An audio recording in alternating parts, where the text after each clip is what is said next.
ਪਿਆਰਿਓ, ਸਾਡੇ ਮਾਤਾ ਪਿਤਾ ਨੇ ਪ੍ਰਭੂ ਦੇ ਅੱਗੇ ਸਾਨੂੰ ਅਰਪਣ ਕੀਤਾ ਤਾਂ ਜੋ ਅਸੀਂ ਪ੍ਰਭੂ ਦੀ ਰਹਿਨੁਮਾਈ ਹੇਠ ਉਸ ਦੇ ਫਸਲ ਵਿੱਚ ਆਤਮਾ ਵਿੱਚ ਪਵਿੱਤਰਤਾ ਅਤੇ ਧਾਰਮਿਕਤਾ ਵਿੱਚ ਵੱਧਦੇ ਜਾਈਏ। ਅਸੀਂ ਇਸ ਗੱਲ ਤੇ ਖਾਸ ਤੌਰ ਤੇ ਇਸ ਵਚਨ ਤੇ ਧਿਆਨ ਲਾਈਏ। ਪ੍ਰਭੂ ਦਾ ਵਚਨ ਕਹਿੰਦਾ ਹੈ ਸਨ ਲੂਕਾ ਦੀ ਅੰਜੀਲ ਵਿੱਚੋਂ 9 ਅਧਿਆਇ ਦੀ 62 ਐਤ, ਯਿਸੂ ਨੇ ਕਿਹਾ, ਜੋ ਮਨੁੱਖ ਹਲ ਉੱਤੇ ਹੱਥ ਰੱਖ ਕੇ ਪਿੱਛੇ ਵੇਖਦਾ ਹੈ ਉਹ ਪਰਮੇਸ਼ਵਰ ਦੇ ਰਾਹ ਦੇ ਯੋਗ ਨਹੀਂ ਹੈ। ਪਿਆਰਿਓ, ਆਪਾਂ ਸਾਰਿਆਂ ਨੇ ਜਿਨ੍ਹਾਂ ਨੇ ਬਪਤਿਸਮਾ ਗ੍ਰਹਿਣ ਕੀਤਾ ਹੈ, ਅਸੀਂ ਵੀ ਸਲੀਬ ਰੂਪੀ ਹਲ ਨੂੰ ਹੱਥ ਪਾਇਆ ਹੈ ਤੇ ਇਹ ਸਲੀਬ ਰੂਪੀ ਹਲ ਹਮੇਸ਼ਾ ਸਾਡੇ ਨਾਲ ਹੈ। ਪ੍ਰਭੂ ਕਹਿੰਦਾ ਹੈ ਜੇਕਰ ਇੱਕ ਵਾਰ ਤੁਸੀਂ ਇਸ ਨੂੰ ਥੰਮ ਕੇ ਰੱਖਿਆ ਹੈ ਅਤੇ ਫਿਰ ਤੁਸੀਂ ਉਸ ਨੂੰ ਛੱਡ ਦਿੰਦੇ ਹੋ ਜਾਂ ਫਿਰ ਪਿੱਛੇ ਵੇਖਦੇ ਹੋ, ਯਾਨੀ ਕਿ ਆਪਣੀ ਇਮਾਨ ਨੂੰ ਛੱਡ ਦਿੰਦੇ ਹੋ ਜਾਂ ਇਮਾਨ ਵਿੱਚ ਢਿੱਲੇ ਪੈ ਜਾਂਦੇ ਹੋ, ਤਾਂ ਅਸੀਂ ਖੁਦਾ ਦੇ ਸਵਰਗ ਰਾਜ ਦੇ ਯੋਗ ਨਹੀਂ ਹਾਂ। ਇਸ ਕਰਕੇ ਅਸੀਂ ਯਾਦ ਕਰੀਏ, ਸਾਡੀ ਹੁਣ ਜੋ ਵੀ ਉਮਰ ਹੈ, ਜਿੰਨਾ ਵੀ ਜੀਵਨ ਅਸੀਂ ਇਸ ਧਰਤੀ ਤੇ ਗੁਜ਼ਾਰਿਆ ਹੈ, ਆਪਣੇ ਘਰ ਪਰਿਵਾਰ ਦੇ ਵਿੱਚ, ਇਸ ਸਮਾਜ ਵਿੱਚ, ਇਸ ਦੁਨੀਆ ਦੇ ਵਿੱਚ, ਖਾਸ ਤੌਰ ਤੇ ਕਲੀਸਿਆ ਦੇ ਵਿੱਚ, ਕਿ ਹੁਣ ਤੱਕ ਅਸੀਂ ਆਪਣੀ ਉਸ ਸਮਰਪਣ ਭਾਵਨਾ ਦੇ ਵਿੱਚ ਖੁਦਾ ਦੇ ਪਿਆਰ ਦੇ ਪ੍ਰਤੀ ਅਤੇ ਉਸ ਦੀਆਂ ਆਗਿਆਵਾਂ ਦੇ ਪ੍ਰਤੀ ਹੋਰ ਕਿੰਨਾ ਕੁ ਵਧੇ ਹਾਂ। ਪ੍ਰਭੂ ਦੇ ਪਿਆਰ ਦਾ, ਪ੍ਰਭੂ ਦੇ ਆਤਮਿਕਤਾ, ਧਾਰਮਿਕਤਾ, ਪ੍ਰਭੂ ਦਾ ਫਸਲ ਸਾਡੇ ਵਿੱਚ ਕਿੱਥੋਂ ਤੱਕ ਵਧਿਆ ਹੈ। ਪ੍ਰਭੂ ਦਾ ਵਚਨ ਕਹਿੰਦਾ ਹੈ ਪ੍ਰਕਾਸ਼ ਦੀ ਪੁਸਤਕ ਦੇ ਵਿੱਚੋਂ 2 ਅਧਿਆਇ ਦੀ 4 ਐਤ, ਤੂੰ ਆਪਣਾ ਉਹ ਪਿਆਰ ਭੁੱਲ ਗਿਆ ਹੈ ਜੋ ਤੇਰੇ ਕੋਲ ਪਹਿਲਾਂ ਸੀ। ਕਿ ਕਿਤੇ ਤਾਂ ਨਹੀਂ ਹੋਇਆ ਕਿ ਜਿਸ ਪਿਆਰ ਦੇ ਨਾਲ, ਜਿਸ ਸ਼ਰਧਾ ਭਾਵਨਾ ਦੇ ਨਾਲ, ਜਿਸ ਮਜ਼ਬੂਤ ਈਮਾਨ ਦੇ ਨਾਲ ਅਸੀਂ ਆਪਣਾ ਮਸੀਹੀ ਸਫ਼ਰ ਸ਼ੁਰੂ ਕੀਤਾ ਸੀ, ਕਿ ਉਹ ਪਿਆਰ, ਉਹ ਉਤਸ਼ਾਹ, ਉਹ ਜੋਸ਼ ਜਾਂ ਈਮਾਨ ਸਾਡੇ ਵਿੱਚ ਘਟਿਆ ਹੈ ਜਾਂ ਵਧਿਆ ਹੈ। ਕਿਉਂਕਿ ਪ੍ਰਭੂ ਸਾਡੇ ਕੰਮਾਂ ਨੂੰ, ਸਾਡੀਆਂ ਸੋਚਾਂ ਵਿਚਾਰਾਂ ਨੂੰ, ਸਾਡੇ ਮੂੰਹ ਦੇ ਹਰ ਇੱਕ ਬੋਲ ਨੂੰ, ਸਾਡੀਆਂ ਇੱਛਾਵਾਂ ਨੂੰ ਜਾਣਦਾ ਹੈ। ਅਸੀਂ ਕਿੰਨਾ ਕੁ ਪ੍ਰਭੂ ਦੇ ਕੋਲ ਆਏ ਹਾਂ ਜਾਂ ਕਿੰਨਾ ਪ੍ਰਭੂ ਤੋਂ ਦੂਰ ਗਏ ਹਾਂ, ਸਭ ਕੁਝ ਪ੍ਰਭੂ ਜਾਣਦਾ ਹੈ। ਉਹ ਪਿਆਰ, ਉਹ ਵਿਸ਼ਵਾਸ ਜਿਸ ਦੇ ਨਾਲ ਅਸੀਂ ਆਪਣੇ ਇਸ ਮਸੀਹੀ ਸਫ਼ਰ ਨੂੰ ਸ਼ੁਰੂ ਕੀਤਾ ਸੀ, ਪ੍ਰਭੂ ਦੀ ਸਲੀਬ ਨੂੰ ਚੁੱਕ ਕੇ ਅਸੀਂ ਆਪਣੇ ਇਸ ਮਸੀਹੀ ਸਫ਼ਰ ਨੂੰ ਸ਼ੁਰੂ ਕਰਦੇ ਹੋਏ ਉਹਦੇ ਪਿੱਛੇ ਚੱਲਣ ਦੀ ਸਹੁੰ ਚੁੱਕੀ ਸੀ, ਇੱਕ ਸਮਰਪਣ ਨੂੰ ਕੀਤਾ ਸੀ, ਆਪਣੇ ਆਪ ਨੂੰ ਪ੍ਰਭੂ ਦੇ ਅਰਪਣ ਕੀਤਾ ਸੀ। ਉਹਨਾਂ ਗੱਲਾਂ ਨੂੰ ਅੱਜ ਅਸੀਂ ਫਿਰ ਤੋਂ ਯਾਦ ਕਰੀਏ। ਅਸੀਂ ਯਾਦ ਕਰੀਏ ਕਿ ਪ੍ਰਭੂ ਚਾਹੁੰਦਾ ਹੈ, ਜਿਸ ਤਰ੍ਹਾਂ ਹੰਨਾ ਨੇ ਕਿਹਾ, ਇਹ ਬਾਲਕ ਹੁਣ ਤੋਂ ਲੈ ਕੇ ਆਪਣੇ ਆਖਰੀ ਸਾਹ ਤੱਕ ਪ੍ਰਭੂ ਦੀ ਸੇਵਾ ਕਰਦਾ ਰਹੇਗਾ। ਇਹ ਜੋ ਗਿਰਜਾ ਹੈ ਖੁਦਾ ਦੀ ਆਰਾਧਨਾ ਲਈ ਅਰਪਣ ਕੀਤਾ ਗਿਆ ਹੈ। ਇਹ ਜੋ ਪਵਿੱਤਰ ਅਲਤਾਰ ਹੈ ਪ੍ਰਭੂ ਦੀ ਆਰਾਧਨਾ ਦੇ ਲਈ, ਪਵਿੱਤਰ ਕੁਰਬਾਨੀਆਂ ਚੜਾਉਣ ਦੇ ਲਈ ਅਰਪਣ ਕੀਤੀ ਗਈ ਹੈ। ਪਵਿੱਤਰ ਤੇਲਾਂ ਨਾਲ ਇਸ ਨੂੰ ਮਸਾਹ ਕਰਕੇ ਇਸ ਨੂੰ ਪ੍ਰਭੂ ਦੇ ਅੱਗੇ ਅਰਪਣ ਕੀਤਾ ਗਿਆ ਹੈ। ਇਸੇ ਹੀ ਗੱਲ ਨੂੰ ਆਪਾਂ ਯਾਦ ਕਰੀਏ ਕਿ ਅੱਜ ਕਿਉਂ ਸੰਤ ਪਾਪਾ ਫਰਾਂਸਿਸ, ਸਾਡੇ ਮੌਜੂਦਾ ਪੋਪ ਸਾਹਿਬ, ਕਿਉਂ ਸਾਨੂੰ ਸਾਰੀ ਦੁਨੀਆ ਦੀ ਸ਼ਾਂਤੀ ਦੇ ਲਈ ਮਾਂ ਮਰੀਮ ਦੇ ਬੇਦਾਗ ਦਿਲ ਦੇ ਰਾਹੀਂ ਇਸ ਦੁਨੀਆ ਨੂੰ ਸਮਰਪਣ ਕਿਉਂ ਕਰਨਾ ਚਾਹੀਦਾ ਹੈ, ਉਸ ਦੇ ਲਈ ਅਪੀਲ ਕਰ ਰਿਹਾ ਹੈ।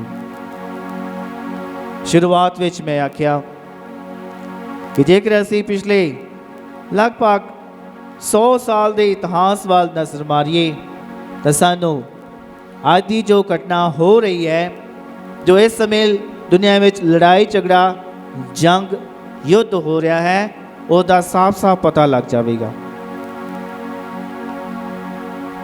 आज तो लगभग 100 साल पहला यानी कि 13 मई 1917 तो लैके अक्तूबर 1917 विच यानी कि मई महीने तो लैके अक्तूबर महीने तक मां मरियम ने पुर्तगाल देश के एक नगर फातिमा दे विच 3 ਬੱਚਿਆਂ ਨੂੰ ਦਰਸ਼ਨ ਦਿੱਤੇ। ਲਗਾਤਾਰ ਉਹਨਾਂ ਨੂੰ 6 ਵਾਰ ਦਰਸ਼ਨ ਦਿੱਤੇ ਅਤੇ ਉਹਨਾਂ ਦਰਸ਼ਨਾਂ ਦੇ ਰਾਹੀਂ ਜੋ 3 ਬੱਚੇ ਸੀ, ਲੂਸੀ, ਫ੍ਰਾਂਸਿਸਕੋ ਅਤੇ ਜਸਿੰਤਾ, ਇਹਨਾਂ ਨੂੰ ਜਿੰਨੀ ਵਾਰੀ ਵੀ ਦਰਸ਼ਨ ਦਿੱਤੇ, ਇਹਨਾਂ ਨੂੰ ਵੱਧ ਤੋਂ ਵੱਧ ਤਪੱਸਿਆ, ਵੱਧ ਤੋਂ ਵੱਧ ਕੁਰਬਾਨੀਆਂ ਕਰਨ ਲਈ ਕਿਹਾ। ਉੱਥੋਂ ਸ਼ੁਰੂ ਹੁੰਦੀ ਹੈ ਇਸ ਦੁਨੀਆ ਵਿੱਚ ਹੋ ਰਹੇ ਲੜਾਈ ਝਗੜੇ ਅਤੇ ਅਸ਼ਾਂਤੀ ਦੇ ਮਾਹੌਲ ਨੂੰ ਖਤਮ ਕਰਨ ਦੀ ਮਾਂ ਮਰੀਮ ਦੇ ਰਾਹੀਂ ਕੀਤੀ ਗਈ ਅਪੀਲ। ਮਾਂ ਮਰੀਮ ਉਹਨਾਂ 3 ਬੱਚਿਆਂ ਉੱਤੇ ਪ੍ਰਗਟ ਹੋਈ, ਲੂਸੀ, ਜਸਿੰਤਾ, ਫ੍ਰਾਂਸਿਸਕੋ। ਪੁਰਤਗਾਲ ਦੇਸ਼, ਉਸਦਾ ਫਾਤਿਮਾ ਸ਼ਹਿਰ। ਇਹ ਬੱਚੇ ਪਹਾੜਾਂ ਦੇ ਵਿੱਚ ਆਪਣੀਆਂ ਭੇਡਾਂ ਬੱਕਰੀਆਂ ਚਰਾ ਰਹੇ ਸਨ ਤੇ ਰੋਜ਼ ਜਦੋਂ ਉੱਥੇ ਜਾਂਦੇ ਰੋਜ਼ੀ ਮਾਲਾ ਦਾ ਜਾਪ ਜ਼ਰੂਰ ਕਰਦੇ। ਇਹ ਛੋਟੇ ਬੱਚੇ ਰੋਜ਼ ਰੋਜ਼ੀ ਪੜ੍ਹਦੇ ਤੇ ਨਾਲ ਹੀ ਆਪਣੇ ਰੋਜ਼ਾਨਾ ਕੰਮ ਨੂੰ ਕਰਦੇ ਰਹਿੰਦੇ ਤੇ ਵਾਪਸ ਘਰ ਆ ਜਾਂਦੇ। ਉਹਨਾਂ ਦੀ ਇਸ ਸ਼ਰਧਾ ਭਾਵਨਾ ਨੂੰ ਦੇਖ ਕੇ ਖੁਦਾ ਉਹਨਾਂ ਤੇ ਮਿਹਰਬਾਨ ਹੋਇਆ। ਉਸਨੇ ਮਾਂ ਮਰੀਮ ਨੂੰ ਉਹਨਾਂ ਉੱਤੇ ਖੱਲਿਆ ਅਤੇ 3 ਮਹਾਨ ਭੇਦ ਉਹਨਾਂ ਉੱਤੇ ਜ਼ਾਹਰ ਕੀਤੇ। ਕਿਹਾ ਜਾਂਦਾ ਹੈ ਉਹਨਾਂ ਵਿੱਚੋਂ 2 ਬੱਚੇ ਜਸਿੰਤਾ ਅਤੇ ਫ੍ਰਾਂਸਿਸਕੋ ਆਪਣੀ ਉਸ ਛੋਟੀ ਉਮਰ ਦੇ ਵਿੱਚ ਹੀ ਪ੍ਰਭੂ ਨੂੰ ਪਿਆਰੇ ਹੋ ਚੁੱਕੇ ਸੀ। ਹੱਦ ਤੋਂ ਵੱਧ ਕੁਰਬਾਨੀਆਂ ਕਰਦੇ ਸੀ, ਹੱਦ ਤੋਂ ਵੱਧ ਉਹ ਵਰਤ ਰੱਖਦੇ, ਰੋਜ਼ੇ ਰੱਖਦੇ, ਰੋਜ਼ਰੀਆਂ ਪੜ੍ਹਦੇ, ਪ੍ਰਾਰਥਨਾਵਾਂ ਕਰਦੇ। ਬਚਪਨ ਵਿੱਚ ਹੀ ਉਹ ਪ੍ਰਭੂ ਦੇ ਕੋਲ ਪਹੁੰਚ ਗਏ। ਉਹਨਾਂ ਵਿੱਚੋਂ ਇੱਕ ਹੀ ਬਚੀ, ਲੂਸੀ। ਉਹਨਾਂ ਦਰਸ਼ਨਾਂ ਤੋਂ ਬਾਅਦ 1917 ਵਿੱਚ ਗ੍ਰਹਿਣ ਕੀਤੀ। ਉਹਨਾਂ ਦਰਸ਼ਨਾਂ ਤੋਂ ਬਾਅਦ ਵਿੱਚ ਵੀ ਖੁਦਾ ਨੇ, ਮਾਂ ਮਰੀਮ ਨੇ ਕਈ ਵਾਰੀ ਉਹਨਾਂ ਤੇ ਉਸ ਉੱਤੇ ਬਹੁਤ ਸਾਰੇ ਭੇਦ ਜ਼ਾਹਰ ਕੀਤੇ, ਉਸ ਨੂੰ ਦਰਸ਼ਨ ਦਿੱਤੇ, ਉਸ ਨੂੰ ਸੰਦੇਸ਼ ਦਿੱਤੇ ਅਤੇ ਲੂਸੀ ਨੇ ਉਹ ਸਾਰੀਆਂ ਗੱਲਾਂ ਆਪਣੀ ਡਾਇਰੀ ਦੇ ਵਿੱਚ ਨੋਟ ਕੀਤੀਆਂ, ਲਿਖੀਆਂ। 1917 ਵਿੱਚ ਪਹਿਲਾ ਵਿਸ਼ਵ ਯੁੱਧ ਚੱਲ ਰਿਹਾ ਸੀ ਤੇ ਪਹਿਲਾ ਭੇਦ ਮਾਂ ਮਰੀਮ ਨੇ ਉਸ ਉੱਤੇ ਇਹ ਪ੍ਰਗਟ ਕੀਤਾ ਕਿ ਇਹ ਪਹਿਲਾ ਵਿਸ਼ਵ ਯੁੱਧ ਖਤਮ ਹੋਣ ਜਾ ਰਿਹਾ ਹੈ।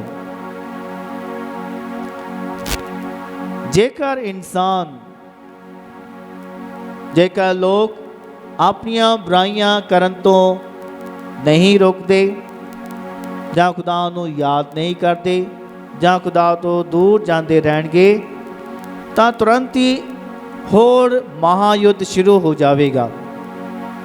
ਤੇ ਪਹਿਲਾ ਭੇਦ ਇਹ ਦੱਸਿਆ ਉਸਨੇ ਕਿ ਜੋ ਦੂਜਾ ਯੁੱਧ ਸ਼ੁਰੂ ਹੋਏਗਾ ਉਹ ਪੋਪ ਪਾਇਸ 12ਵੇਂ ਦੇ ਸਮੇਂ ਵਿੱਚ ਸ਼ੁਰੂ ਹੋਵੇਗਾ, ਯਾਨੀ ਕਿ 1939। ਠੀਕ ਉਸ ਭਵਿੱਖਬਾਣੀ ਦੇ ਅਨੁਸਾਰ, ਉਸ ਭੇਦ ਦੇ ਅਨੁਸਾਰ 1939 ਦੇ ਵਿੱਚ ਦੂਸਰਾ ਵਿਸ਼ਵ ਯੁੱਧ ਸ਼ੁਰੂ ਹੋ ਗਿਆ। ਹਾਲੇਲੂਇਆ। ਪ੍ਰਭੂ ਯਿਸੂ ਦੀ ਵਡਿਆਈ ਹੋਵੇ, ਪ੍ਰਭੂ ਯਿਸੂ ਦੀ ਵਡਿਆਈ ਹੋਵੇ, ਪ੍ਰਭੂ ਯਿਸੂ ਦਾ ਧੰਨਵਾਦ ਹੋਵੇ, ਪ੍ਰਭੂ ਯਿਸੂ ਦਾ ਧੰਨਵਾਦ ਹੋਵੇ, ਪ੍ਰਭੂ ਯਿਸੂ ਦੀ ਮਹਿਮਾ ਹੋਵੇ, ਪ੍ਰਭੂ ਯਿਸੂ ਦੀ ਮਹਿਮਾ ਹੋਵੇ, ਪ੍ਰਭੂ ਯਿਸੂ ਦੀ ਆਰਾਧਨਾ ਹੋਵੇ, ਪ੍ਰਭੂ ਯਿਸੂ ਦੀ ਆਰਾਧਨਾ ਹੋਵੇ। ਹਾਲੇਲੂਇਆ। ਹਾਲੇਲੂਇਆ। ਤੇ ਨਾਲ ਹੀ ਉਹਨਾਂ ਬੱਚਿਆਂ ਉੱਤੇ ਇਹ ਗੱਲ ਨੂੰ ਪ੍ਰਗਟ ਕੀਤਾ ਕਿ ਉਸ ਸਮੇਂ ਦਾ ਜੋ ਰੂਸ ਦੇਸ਼ ਹੈ, ਜੇਕਰ ਉਸ ਨੂੰ ਮਾਂ ਮਰੀਮ ਦੇ ਬੇਦਾਗ ਦੇਣ ਨੂੰ ਸਮਰਪਣ ਨਹੀਂ ਕੀਤਾ ਤਾਂ ਇਹ ਰੂਸ ਦੇਸ਼ ਆਉਣ ਵਾਲੇ ਭਵਿੱਖ ਵਿੱਚ ਸਾਰੀ ਦੁਨੀਆ ਦੀ ਸ਼ਾਂਤੀ ਲਈ ਇੱਕ ਖਤਰਾ ਪੈਦਾ ਕਰੇਗਾ। ਇਹ ਦੇਸ਼ ਕਲੀਸਿਆ ਉੱਤੇ, ਕਲੀਸਿਆ ਦੇ ਵਿਸ਼ਵਾਸੀਆਂ ਉੱਤੇ ਅਤਿਆਚਾਰ ਕਰੇਗਾ। ਪੋਪ ਸਾਹਿਬ ਵੀ ਉਸ ਤੋਂ ਦੁਖੀ ਹੋਣਗੇ। ਇਹ ਸਾਰੀਆਂ ਗੱਲਾਂ ਉਹਨਾਂ ਬੱਚਿਆਂ ਉੱਤੇ ਮਾਂ ਮਰੀਮ ਦੇ ਰਾਹੀਂ ਪ੍ਰਗਟ ਕੀਤੀਆਂ ਗਈਆਂ।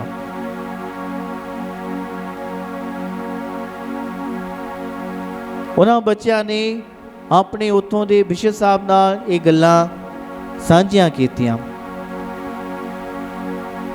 ਇਹ ਗੱਲਾਂ ਸਾਂਝੀਆਂ ਕਰਨ ਤੋਂ ਬਾਅਦ ਜੋ ਸਮਰਪਣ ਸਾਰੇ ਸੰਸਾਰ ਨੇ ਇਕੱਠੇ ਮਿਲ ਕੇ ਕਰਨਾ ਸੀ, ਉਹ ਨਹੀਂ ਹੋਇਆ। ਸਮੇਂ ਸਮੇਂ ਤੇ ਸਮਰਪਣ ਕੀਤਾ ਗਿਆ। ਰਸੂਲੀ ਅਧਿਕਾਰ ਹੁੰਦਾ ਹੈ ਪੋਪ ਸਾਹਿਬ ਤੋਂ। ਇਕੱਠੇ ਰਲ ਕੇ ਰਸੂਲੀ ਅਧਿਕਾਰ ਦੀ ਵਰਤੋਂ ਕਰਦੇ ਹਨ ਸਾਰੇ ਬਿਸ਼ਪ ਸਾਹਿਬਾਨ। ਪੋਪ ਸਾਹਿਬ ਅਤੇ ਬਿਸ਼ਪ ਸਾਹਿਬਾਨ ਸਾਰੇ ਇਕੱਠੇ ਰਲ ਕੇ ਉਸ ਦਿੱਤੇ ਗਏ ਰਸੂਲੀ ਅਧਿਕਾਰ ਦੀ ਵਰਤੋਂ ਕਰਦੇ ਹਨ। ਤੇ ਮਾਂ ਮਰੀਮ ਨੇ ਇਹਨਾਂ ਨੂੰ ਕਿਹਾ ਸੀ, ਇਹਨਾਂ ਬੱਚਿਆਂ ਨੂੰ, ਕਿ ਜਦੋਂ ਸੰਤ ਪਾਪਾ ਸੰਸਾਰ ਭਰ ਦੇ ਸਾਰੇ ਕੈਥੋਲਿਕ ਬਿਸ਼ਪ ਸਾਹਿਬਾਨਾਂ ਨਾਲ ਮਿਲ ਕੇ ਇਸ ਰੂਸ ਦੇਸ਼ ਨੂੰ ਮਾਂ ਮਰੀਮ ਦੇ ਬੇਦਾਗ ਦਿਲ ਨੂੰ ਸਮਰਪਿਤ ਕਰੇਗਾ, ਉਦੋਂ ਹੀ ਜੋ ਰੂਸ ਹੈ ਉਹਦਾ ਪਰਿਵਰਤਨ ਹੋਵੇਗਾ। ਯਾਨੀ ਕਿ ਉਹਦੇ ਵਿੱਚ ਇਹ ਅਸ਼ਾਂਤੀ, ਲੜਾਈ ਝਗੜਾ, ਦੁਸ਼ਮਣੀ, ਜੰਗ ਜਾਂ ਯੁੱਧ, ਇਹੋ ਜਿਹੇ ਜੋ ਕੰਮਕਾਰ ਕਰਨ ਵਾਲੀਆਂ ਜੋ ਭਾਵਨਾਵਾਂ ਆ ਉਹ ਖਤਮ ਹੋ ਜਾਣਗੀਆਂ। ਸਮੇਂ ਦੇ ਦੌਰਾਨ ਬਹੁਤ ਸਾਰੇ ਪੋਪ ਸਾਹਿਬਾਨਾਂ ਨੇ ਪਹਿਲਾਂ ਤਾਂ ਸੰਤ ਪਾਪਾ ਪਿਊਸ 12ਵੇਂ ਨੇ 1942 ਦੇ ਵਿੱਚ, ਫਿਰ 1952 ਦੇ ਵਿੱਚ, ਫਿਰ ਜੌਨ ਪੌਲ ਦੂਸਰੇ ਨੇ 1984 ਦੇ ਵਿੱਚ ਇਹ ਸਮਰਪਣ ਕੀਤਾ। ਪਰ ਉਹ ਸਮਰਪਣ ਪ੍ਰਭੂ ਦੇ ਅੱਗੇ ਕਬੂਲ ਨਹੀਂ ਕੀਤਾ ਗਿਆ, ਪ੍ਰਵਾਨ ਨਹੀਂ ਹੋਇਆ। ਕਿਉਂ? ਕਿਉਂਕਿ ਸੰਦੇਸ਼ ਇਹ ਦਿੱਤਾ ਗਿਆ ਸੀ ਕਿ ਪੋਪ ਸਾਹਿਬ ਤੇ ਸੰਸਾਰ ਭਰ ਦੇ ਸਾਰੇ ਬਿਸ਼ਪ ਮਿਲ ਕੇ ਆਪੋ ਆਪਣੀ ਡਾਇਸਿਸ ਦੇ ਵਿੱਚ, ਆਪੋ ਆਪਣੇ ਗਿਰਜਾਂ ਦੇ ਵਿੱਚ ਜਿੰਨਾ ਚਿਰ ਇਕੱਠੇ ਮਿਲ ਕੇ ਇਹ ਸਮਰਪਣ ਪ੍ਰਾਰਥਨਾ ਨਹੀਂ ਕਰਦੇ, ਉਹਨਾਂ ਚਿਰ ਇਹ ਸਮਰਪਣ ਖੁਦਾ ਨੂੰ ਕਬੂਲ ਨਹੀਂ ਹੋਵੇਗਾ। ਜਿੰਨਾ ਚਿਰ ਕਬੂਲ ਨਹੀਂ ਹੋਵੇਗਾ, ਕੋਈ ਨਾ ਕੋਈ ਵਿਪਤਾ, ਕੋਈ ਨਾ ਕੋਈ ਜੰਗ, ਯੁੱਧ, ਕੋਈ ਨਾ ਕੋਈ ਅਸ਼ਾਂਤੀ ਦੀ ਘਟਨਾ ਵਾਪਰਦੀ ਰਹੇਗੀ। ਇਹ ਸਾਰੀਆਂ ਗੱਲਾਂ ਖੁਦਾ ਨੇ ਮਾਂ ਮਰੀਮ ਦੇ ਰਾਹੀਂ ਉਹਨਾਂ ਤਿੰਨਾਂ ਬੱਚਿਆਂ ਤੇ 1917 ਈਸਵੀ ਵਿੱਚ ਪ੍ਰਗਟ ਕਰ ਦਿੱਤੀਆਂ ਸਨ। ਫਿਰ ਦੂਜਾ ਪੇਜ ਉਹਨਾਂ ਉੱਤੇ ਇਹ ਪ੍ਰਗਟ ਕੀਤਾ ਕਿ ਉਹਨਾਂ ਨੂੰ ਨਰਕ ਕਿਸ ਤਰ੍ਹਾਂ ਦਾ ਹੈ। ਇੱਕ ਹੀ ਪਲ ਦੇ ਵਿੱਚ ਨਰਕ ਦੀ ਝਲਕ ਦਿਖਾਈ ਕਿ ਨਰਕ ਕਿਸ ਤਰ੍ਹਾਂ ਦਾ ਹੈ। ਮਾਂ ਮਰੀਮ ਨੇ ਉਹਨਾਂ ਨੂੰ ਨਰਕ ਦਿਖਾਇਆ ਕਿ ਨਰਕ ਕਿਸ ਤਰ੍ਹਾਂ ਦਾ ਹੈ। ਉਹਨਾਂ ਨੂੰ ਇਹ ਲੱਗਿਆ ਕਿ ਨਰਕ ਸ਼ਾਇਦ ਧਰਤੀ ਦੇ ਪਤਾਲ ਵਿੱਚ ਹੈ, ਜਿੱਥੇ ਹਮੇਸ਼ਾ ਅੱਗ ਬਲਦੀ ਹੈ, ਲੋਕ ਜਲਦੇ ਆ, ਸੜਦੇ ਆ, ਚੀਕਾਂ ਮਾਰਦੇ ਆ, ਤੜਪਦੇ ਆ, ਤੇ ਜੋ ਸ਼ੈਤਾਨ ਆ ਉਹ ਬਹੁਤ ਹੀ ਡਰਾਵਣੇ ਜਾਨਵਰਾਂ ਵਾਂਗੂ ਦਿਖਾਈ ਦਿੰਦੇ ਆ। ਤੇ ਉਹਨਾਂ ਦੇ ਲਈ ਕੀ ਕਰਨਾ? ਉਹਨਾਂ ਦੀ ਰਿਹਾਈ ਦੇ ਲਈ ਤਪੱਸਿਆ ਕਰਨੀ, ਕੁਰਬਾਨੀਆਂ ਕਰਨੀਆਂ, ਰੋਜ਼ੇ ਰੱਖਣੇ, ਵੱਧ ਤੋਂ ਵੱਧ ਪ੍ਰਾਰਥਨਾ ਕਰਨੀ। ਹਾਲੇਲੂਇਆ। ਪ੍ਰਭੂ ਯਿਸੂ ਦੀ ਵਡਿਆਈ ਹੋਵੇ, ਪ੍ਰਭੂ ਯਿਸੂ ਦੀ ਵਡਿਆਈ ਹੋਵੇ, ਪ੍ਰਭੂ ਯਿਸੂ ਦਾ ਧੰਨਵਾਦ ਹੋਵੇ, ਪ੍ਰਭੂ ਯਿਸੂ ਦਾ ਧੰਨਵਾਦ ਹੋਵੇ, ਪ੍ਰਭੂ ਯਿਸੂ ਦੀ ਮਹਿਮਾ ਹੋਵੇ, ਪ੍ਰਭੂ ਯਿਸੂ ਦੀ ਮਹਿਮਾ ਹੋਵੇ। ਪਿਆਰਿਓ, ਪ੍ਰਭੂ ਨੇ ਸਲੀਬ ਉਤੇ ਆਪਣੇ ਵਹਾਏ ਲਹੂ ਦੇ ਰਾਹੀਂ ਸਭ ਨੂੰ ਮੁਕਤੀ ਪ੍ਰਦਾਨ ਕੀਤੀ ਹੈ। ਪਰ ਜਿੰਨਾ ਚਿਰ ਅਸੀਂ ਉਸ ਨੂੰ ਸਵੀਕਾਰ ਨਹੀਂ ਕਰਦੇ, ਉਹਨਾਂ ਚਿਰ ਇਹ ਮੁਕਤੀ ਸਾਨੂੰ ਪ੍ਰਾਪਤ ਨਹੀਂ ਹੁੰਦੀ। ਪ੍ਰਭੂ ਨੇ ਤਾਂ ਇਹ ਮੁਕਤੀ ਸਾਰਿਆਂ ਨੂੰ ਦੇ ਦਿੱਤੀ ਹੈ, ਪਰ ਜਿੰਨਾ ਚਿਰ ਅਸੀਂ ਵਿਸ਼ਵਾਸ ਕਰਕੇ ਉਸ ਨੂੰ ਸਮਝਦੇ ਅਤੇ ਅਪਣਾਉਂਦੇ ਨਹੀਂ, ਉਹਨਾਂ ਚਿਰ ਇਹ ਅਸੀਂ ਗ੍ਰਹਿਣ ਜਾਂ ਪ੍ਰਾਪਤ ਨਹੀਂ ਕਰ ਸਕਦੇ।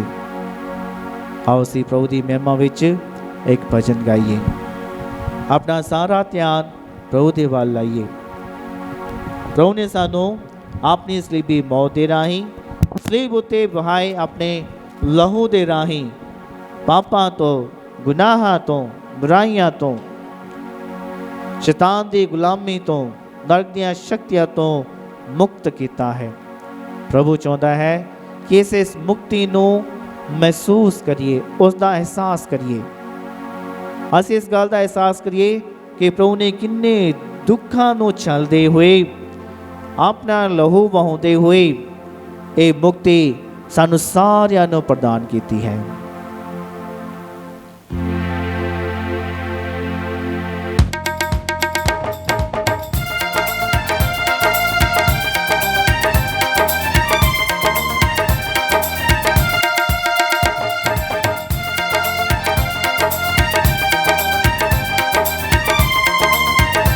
ਅਸੀਂ ਸਾਰੇ ਤਾਲੀ ਵਜਾ ਕੇ ਇਸ ਗੀਤ ਨੂੰ ਗਾਵਾਂਗੇ। ਤਾਲੀ ਵਜਾ ਕੇ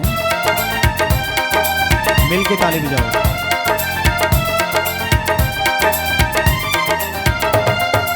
मुक्ति दिलाए यीशु नाम, शांति दिलाए यीशु नाम, मुक्ति दिलाए यीशु नाम, शांति दिलाए यीशु नाम, मुक्ति दिलाए यीशु नाम, शांति दिलाए यीशु नाम, मुक्ति दिलाए यीशु नाम, शांति दिलाए यीशु नाम।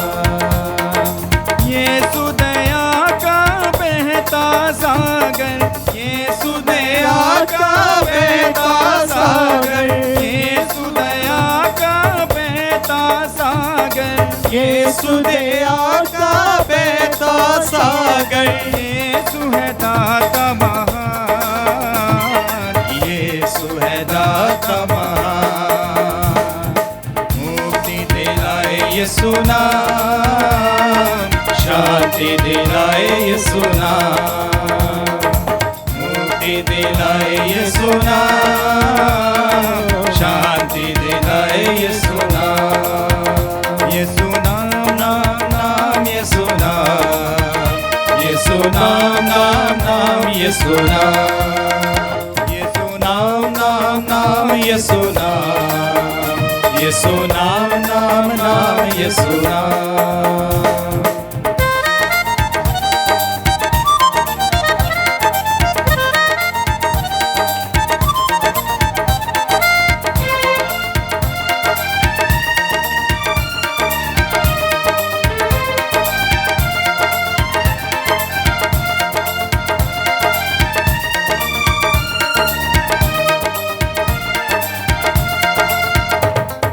चरनी में तूने जन्म लिया यीशु, चरनी में तूने जन्म लिया यीशु, चरनी में तूने जन्म लिया यीशु, चरनी में तूने जन्म लिया यीशु, सूली पे किया विश्राम, सूली पे किया विश्राम,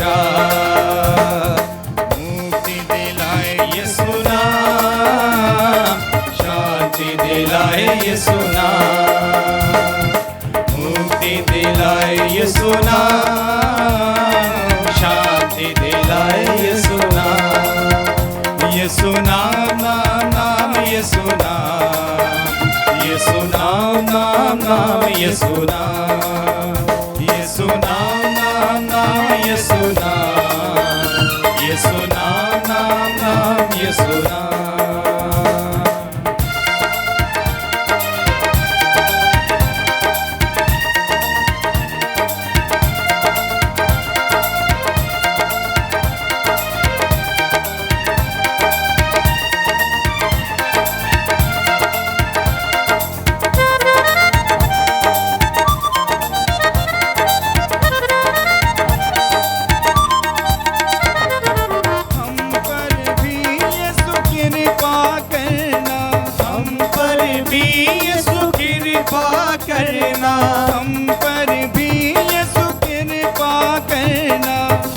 पर भी यीशु कृपा करना। हम हैं पापी नादान, हम हैं पापी नादान। मुक्ति दिलाए यीशु नाम, शांति दिलाए यीशु नाम। मुक्ति दिलाए यीशु नाम, शांति दिलाए यीशु नाम।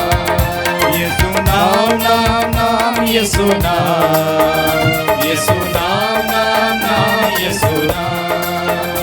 यीशु नाम नाम नाम यीशु नाम, यीशु नाम नाम नाम यीशु नाम।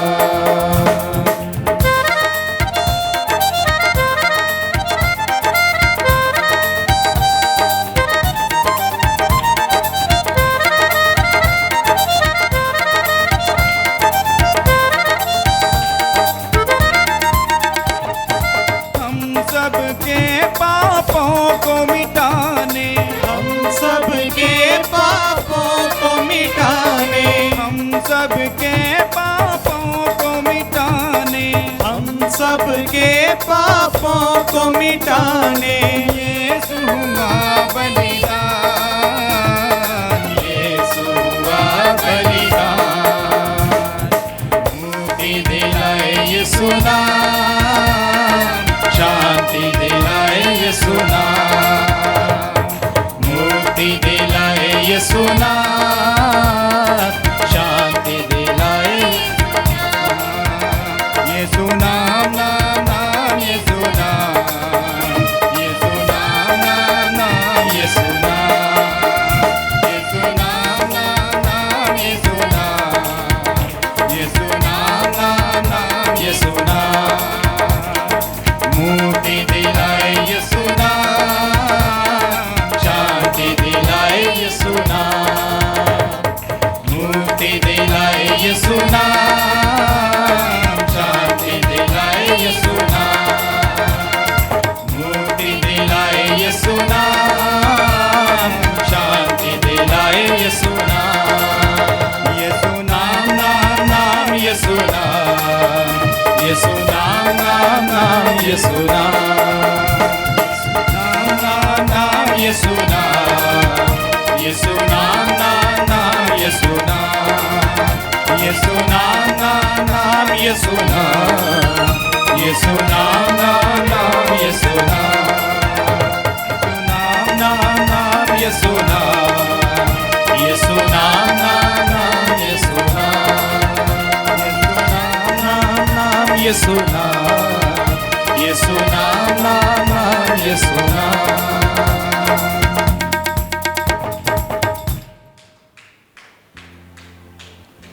Hallelujah hallelujah hallelujah hallelujah. तो यीशु दी वडियाई होवे, प्रभु यीशु दी वडियाई होवे, तो यीशु दा धन्नवाद होवे, प्रभु यीशु दा धन्नवाद तो होवे, यीशु दी महिमा होवे, प्रभु यीशु दी महिमा तो होवे, यीशु दी आराधना होवे, प्रभु यीशु दी आराधना तो होवे, यीशु दी बंदगी होवे, प्रभु यीशु दी बंदगी तो होवे, यीशु दी उस्तत होवे। प्रभु यीशु दी उस्तत होवे। Hallelujah hallelujah hallelujah. हालेलुया।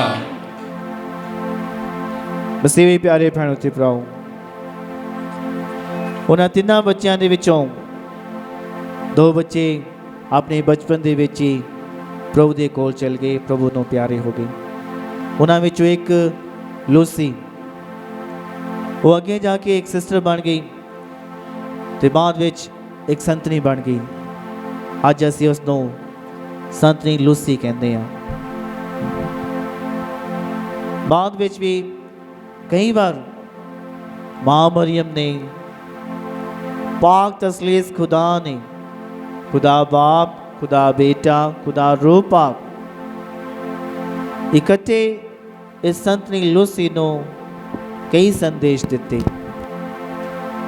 ਉਹਨਾਂ ਵਿੱਚੋਂ ਇੱਕ ਇਹ ਸੀ ਕਿ ਜੇਕਰ ਇਹ ਦੁਨੀਆ ਆਪਣੇ ਗੁਨਾਹਾਂ ਤੋਂ ਮੁੜ ਕੇ पछतावा करके वापस मेरे को नहीं आवेगी तो भविष्य ਵਿੱਚ होर भी ਇਹੋ ਜਿਹੀਆਂ महामारियां, दुख, तकलीफां, जंग, युद्ध ਇਹੋ ਜਿਹੀਆਂ ਚੀਜ਼ਾਂ ਹੋਣਗੀਆਂ। ਪ੍ਰਭੂ ਨੇ ਉਸ ਨੂੰ ਕਿਹਾ ਕਿ ਆਉਣ ਵਾਲੇ ਸਮੇਂ ਵਿੱਚ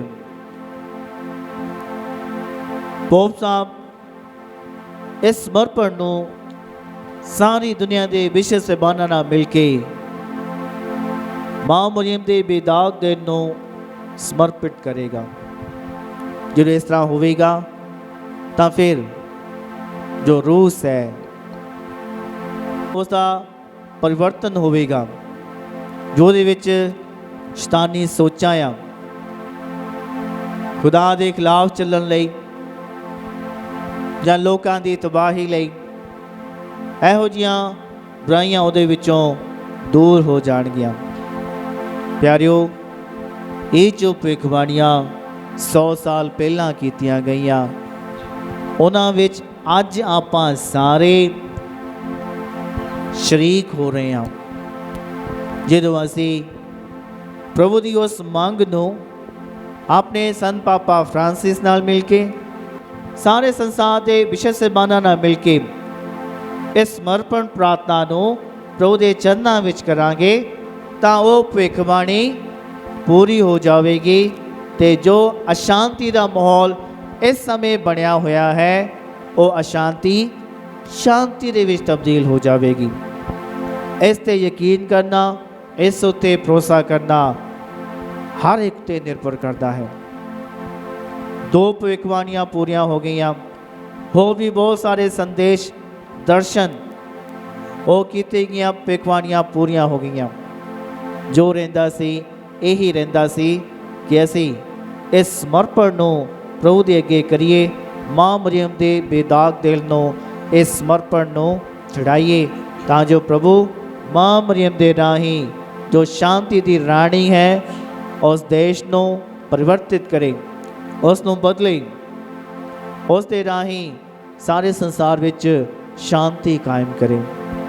ਪਿਆਰਿਓ, ਪ੍ਰਭੂ ਦਾ ਵਚਨ ਕਹਿੰਦਾ ਹੈ ਮਤੀ ਦੀ ਅੰਜੀਲ ਵਿੱਚੋਂ 18 ਅਧਿਆਏ ਉਸ ਦਾ 19 ਅਤੇ 20 ਹੈ, ਜੇਕਰ ਤੁਸੀਂ 2 ਜਣੇ ਮਿਲ ਕੇ ਅਤੇ ਇੱਕ ਮਨ ਹੋ ਕੇ ਕਿਸੇ ਚੀਜ਼ ਲਈ ਪ੍ਰਾਰਥਨਾ ਕਰੋਗੇ ਤਾਂ ਮੇਰਾ ਸਵਰਗੀ ਪਿਤਾ ਉਸੇ ਤਰ੍ਹਾਂ ਕਰ ਦੇਵੇਗਾ।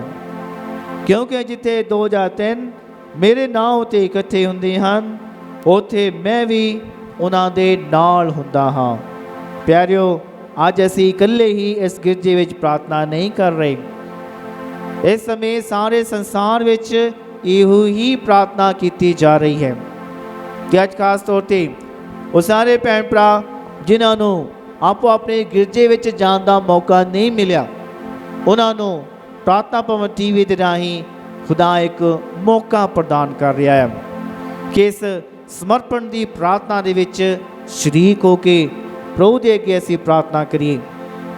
ਇਹਨਾਂ ਸਾਰੀਆਂ ਚੀਜ਼ਾਂ ਨੂੰ, ਦੁਆਵਾਂ ਨੂੰ ਮਾਂ ਮਰੀਮ ਦੇ ਬੇਦਾਗ ਦਿਨ ਨੂੰ ਅਸੀਂ ਅਰਪਣ ਕਰੀਏ ਤਾਂ ਜੋ ਉਹ ਕੀਤੀ ਗਈ ਭਵਿੱਖਬਾਣੀ ਸਾਡੀਆਂ ਸਾਰੀਆਂ ਦੀਆਂ ਕੀਤੀਆਂ ਦੁਆਵਾਂ ਦੇ ਰਾਹੀਂ ਪੂਰੀ ਹੋਵੇ ਤਾਂ ਸ਼ਾਂਤੀ ਦਾ ਰਾਜਕੁਮਾਰ, ਸ਼ਾਂਤੀ ਰਾਣੀ ਮਾਂ ਮਰੀਮ ਇਸ ਸੰਸਾਰ ਵਿੱਚ ਇੱਕ ਵਾਰ ਫਿਰ ਸ਼ਾਂਤੀ ਦੇ ਮਾਹੌਲ ਨੂੰ ਕਾਇਮ ਕਰੇ। ਪਿਆਰਿਓ, ਸਾਨੂੰ ਸਾਰਿਆਂ ਨੂੰ ਉਸ ਭਵਿੱਖਬਾਣੀ ਦੇ ਵੱਲ ਧਿਆਨ ਦੇਣ ਦੀ ਲੋੜ ਹੈ। ਸਾਡੇ ਮੌਜੂਦਾ ਪੋਪ ਫਰਾਂਸਿਸ ਦੀ ਉਸ ਕੀਤੀ ਗਈ ਅਪੀਲ ਨੂੰ ਧਿਆਨ ਨਾਲ ਸਮਝਣ ਅਤੇ ਉਸ ਦੇ ਮੁਤਾਬਕ ਚੱਲਣ ਦੀ ਲੋੜ ਹੈ। ਅੱਜ ਸਾਨੂੰ ਪ੍ਰਭੂ ਇਹ ਮੌਕਾ ਦੇ ਰਿਹਾ ਹੈ ਕਿ ਅੱਜ ਦੇ ਦਿਨ ਅਸੀਂ ਇਸ ਸਮਰਪਣ ਵਿੱਚ ਹਿੱਸਾ ਲਈਏ, ਅਸੀਂ ਇਸ ਸਾਰੀ ਦੁਨੀਆ ਲਈ ਪ੍ਰਾਰਥਨਾ ਕਰੀਏ।